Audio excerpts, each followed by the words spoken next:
Capítulo 34. A senhora John Dashwood tinha tanta confiança no julgamento do marido que logo no dia seguinte foi visitar a senhora Janice e sua filha.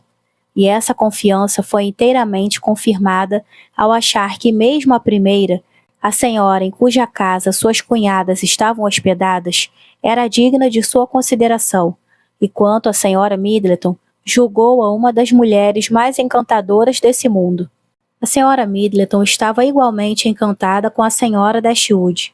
Havia uma espécie de frio egoísmo de ambas as partes que as atraía mutuamente, e simpatizaram uma com a outra graças a uma insípida convenção de boas maneiras e à falta geral de conhecimento.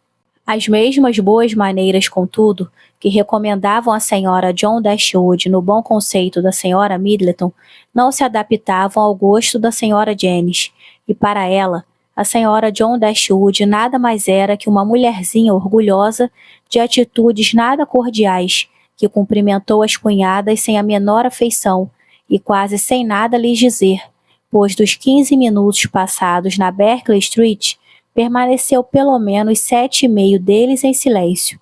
Elinor queria muito saber, embora não se arriscasse a perguntar-lhe, se Edward estava na cidade, mas nada induziria Fanny a mencionar voluntariamente o nome dele diante dela, até o momento que pudesse lhe dizer que seu casamento com a senhorita Morton já estava marcado, ou até que as expectativas de seu marido quanto ao coronel Brandon fossem confirmadas, porque os julgava ainda muito atraídos um pelo outro, que não podia ser diligentemente separados por palavras e atos em todas as ocasiões. A informação, porém, que ela não daria logo, surgiu de outra fonte. Lucy veio pouco depois queixar-se com Elinor por não ter conseguido ver Edward, embora tivesse chegado à cidade com o senhor e a senhora Dashwood. Ele não se atrevia a vir, com receio de ser descoberto, e embora sua mútua impaciência em encontrar-se fosse indizível, nada mais podiam fazer por ora senão corresponder-se. O próprio Edward deu-lhe certeza de que estava na cidade, pois em pouco tempo foi procurá-las por 2 vezes na Berkeley Street. 2 vezes encontraram seu cartão sobre a mesa, ao regressar de seus compromissos da manhã. Elinor estava satisfeita de que ele as tivesse procurado, e mais satisfeita ainda por não tê-lo encontrado.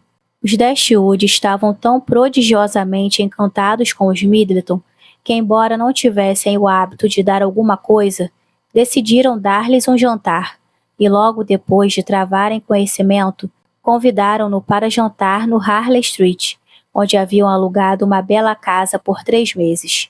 Suas irmãs e a senhora Janice foram igualmente convidadas, e John Dashwood teve o cuidado de assegurar a presença do coronel Brandon, que sempre contente de estar onde as senhoritas Dashwood estivessem, recebeu a insistente cortesia com alguma surpresa, mas com muito prazer.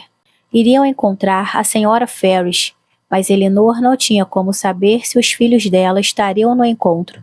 A expectativa de vê-la, no entanto, era o suficiente para que se interessasse no convite, pois embora pudesse agora encontrar a mãe de Edward sem aquela forte ansiedade que tal apresentação antes prometia, embora pudesse agora vê-la com perfeita indiferença a opinião dela a seu respeito, o desejo de estar em companhia da senhora Ferris, sua curiosidade em saber como ela era, eram tão fortes como sempre. O interesse com que ela antevia a festa logo aumentou, de modo mais intenso que agradável, ao ouvir que as senhoritas Steele também estariam presentes. Tão bem se haviam elas próprias recomendado à senhora Middleton, tão agradáveis as diligências que lhe haviam dispensado, que embora Lucy não fosse certamente elegante, e sua irmã nem sequer educada, estava pronta, como também Sir John, a pedir para passarem 1 semana ou 2 na Conduit Street, e foi deveras conveniente para as senhoritas Steele, tão logo souberam do convite dos Dashwood, que a visita começasse poucos dias antes do encontro ser realizado. Suas tentativas de chamar a atenção da senhora Dashwood, na condição de sobrinhas do cavalheiro que por muitos anos tivera sob os cuidados seu irmão, não deram muito resultado. Contudo, para que pudessem conseguir lugares à mesa dela, mas como hóspedes da senhora Middleton, tinham de ser bem-vindas, e Lucy, que há muito desejava conhecer pessoalmente a família para observar mais de perto seu caráter e suas próprias dificuldades e ter uma oportunidade para tentar agradar-lhes, poucas vezes tinha sido mais feliz em sua vida do que ao receber o cartão da senhora John Dashwood. Em Elinor, o efeito foi muito diferente. Começou imediatamente a pensar que Edward, que vivia com a mãe, teria de ser convidado, como a mãe dele o foi, para um jantar oferecido por sua cunhada, e vê-lo pela primeira vez depois de tudo o que havia acontecido, em companhia de Lucy, dificilmente sabia como poderia suportá-lo.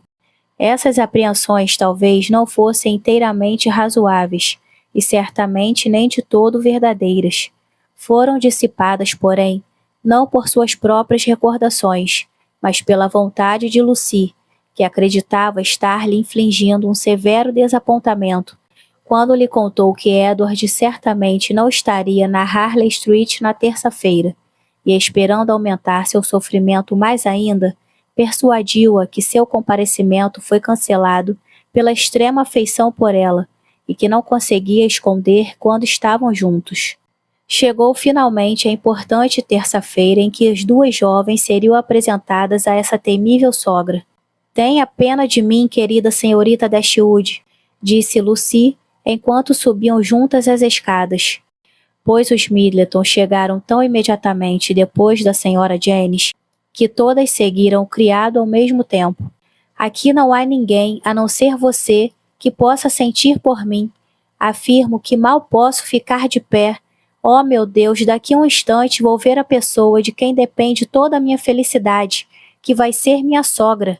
Elinor podia proporcionar-lhe alívio imediato ao sugerir a possibilidade de que a pessoa que iriam ver se tornasse a sogra da senhorita Morton do que a sua própria, mas em vez de fazer isso, assegurou-lhe com grande sinceridade que tinha pena dela, e para total espanto de Lucy, que embora realmente desconfortável, esperava pelo menos ser objeto de irreprimível inveja para Elinor. A senhora Ferrars era uma mulher baixa, magra, aprumada, bastante formal em sua aparência, e séria, até mesmo azeda em seu aspecto, de aparência pálida, seus traços fisionômicos diminutos, sem beleza, e naturalmente sem expressão, mas uma feliz contração das sobrancelhas salvava seu semblante da desgraça da insipidez, dando-lhes as fortes características do orgulho e do mau gênio.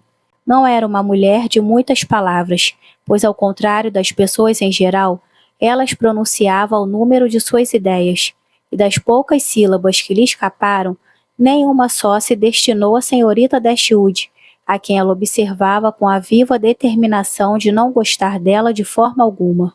Elinor não podia agora sentir-se infeliz com esse comportamento. Poucos meses antes, a teria ferido profundamente, mas não estava ao alcance da senhora Ferrars magoá-la com isso, e a diferença de tratamento devotado às senhoritas Steele, diferença que parecia propositadamente acentuada para humilhá-la ainda mais, só a divertia. Não podia deixar de sorrir ao ver a afabilidade com que ambas, mãe e filha, se dirigiam exatamente à pessoa, pois Lucy era particularmente distinguida, a quem, dentre todas, se soubessem o que sabia, estariam mais ansiosas por mortificar, enquanto ela própria, que comparativamente não tinha nenhum poder de feri-las, era intencionalmente negligenciada por ambas. Mas enquanto sorria por essa afabilidade tão mal empregada, não podia refletir sobre a insensatez mesquinha da qual brotava, nem observar as estudadas atenções com as quais as senhoritas Steele cortejavam sua continuidade, sem desprezar inteiramente as quatro. Lucy estava exultante por ser tão honrosamente distinguida, e a outra senhorita Steele só almejava que brincassem com ela em relação ao Dr. Davis, para sentir-se perfeitamente feliz. O jantar era grandioso, numerosos eram os criados, tudo evidenciava a inclinação da dona da casa para a exibição e a habilidade do marido em patrociná-la. Apesar das melhorias e acréscimos que estavam fazendo na propriedade de Norland, e apesar de seu proprietário ter estado, por causa de alguns milhares de libras, a ponto de vender suas ações com prejuízo, nada apresentava qualquer sintoma daquela indigência que ele tentara disso inferir. Não havia pobreza de qualquer espécie, exceto na conversa, mas nesta, a deficiência era considerável. John Dashwood não tinha muito a dizer que valesse a pena ouvir, e sua esposa menos ainda, mas não havia nenhum descrédito peculiar nisso, pois era também o caso da maioria de seus convidados, que para mostrar-se agradáveis, quase todos se empenhavam sob uma ou outra dessas qualificações: falta de senso, tanto natural quanto adquirido, falta de elegância, falta de espírito ou falta de caráter. Quando as senhoras se retiraram para a sala de estar depois do jantar, essa pobreza era particularmente evidente, pois os cavalheiros tinham incrementado a conversa com alguma variedade. Abordaram política, divisa das terras, doma de cavalos. Mas então tudo acabou, e um único assunto ocupava as senhoras até ser servido o café, ou seja, a comparação entre a altura de Harry Dashwood e de William, segundo filho da senhora Middleton, que eram praticamente da mesma idade. Se as duas crianças estivessem ali, o assunto poderia ter sido resolvido facilmente, tomando a medida de ambas. Mas como só Harry estava presente, tudo não passava de conjecturas de ambos os lados, e todos tinham o direito de ter igualmente razão na opinião emitida e repeti-la continuamente, quantas vezes quisessem. Os grupos se dividiam assim. As duas mães, embora cada uma estivesse realmente convencida de que o próprio filho era mais alto, polidamente decidiam em favor do outro. As duas avós, com não menos parcialidade, mas com maior sinceridade, estavam igualmente decididas a defender seu próprio descendente. Lucy, que se mostrava ansiosa em agradar tanto uma mãe quanto a outra, achava que ambos os meninos eram considerados altos para sua idade e não podiam conceber que houvesse a menor diferença desse mundo entre eles. E a senhorita Steele, com maior veemência ainda, logo que pôde, optou em favor da mesma altura para os dois. Elinor, que já havia dado sua opinião a favor de William, com o que ofendeu ainda mais Fanny e a senhora Ferrars, não viu necessidade de reforçá-la com qualquer ulterior asserção, e Marianne, quando solicitada a dar a sua, ofendeu a todas elas, declarando que não tinha opinião a dar, visto que nunca tinha pensado a respeito. Antes de sua mudança de Norland, Elinor havia pintado para a cunhada um par de telas de biombo muito bonitas, que depois de montadas e trazidas para casa, ornamentavam sua atual sala de visitas. E essas telas, cativando o olhar de Dom Dashwood, ao acompanhar os outros cavalheiros para a sala, e de imediato os indicou ao coronel Brandon para que os admirasse. "Foram pintados por minha irmã mais velha", disse ele, "e o senhor, como homem de bom gosto, saberá, atrevo-me a dizer, apreciá-las. Não sei se já teve oportunidade de ver os outros trabalhos dela, mas a maioria estima que ela desenha extremamente bem."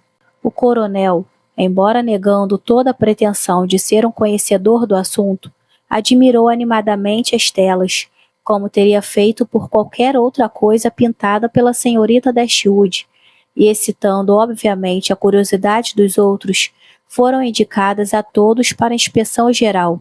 A senhora Ferrars, sem saber que eram uma obra de Elinor, pediu de modo particular para observá-las, e depois que receberam o gratificante testemunho de aprovação da senhora Middleton, Fanny apresentou-as à mãe, informando-a atenciosamente ao mesmo tempo que tinham sido feitas por Elinor. "Ah, sim", disse a senhora Ferrars, "são muito bonitas." Mas disse sem olhá-las novamente e devolveu-as à filha. Talvez Fanny tenha pensado por um momento que a mãe tinha sido bastante rude, pois, corando um pouco, disse imediatamente: "São muito bonitas, mamãe, não acha?" Mas novamente o medo de ter sido polida demais, de ter se entusiasmado em demasia, provavelmente se abateu sobre ela, pois logo acrescentou: "Não acha que são um pouco no estilo da senhorita Morton, mamãe? Ela pinta encantadoramente, como pintou graciosamente bem sua última paisagem."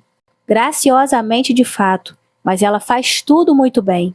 Marianne não podia suportar aquilo.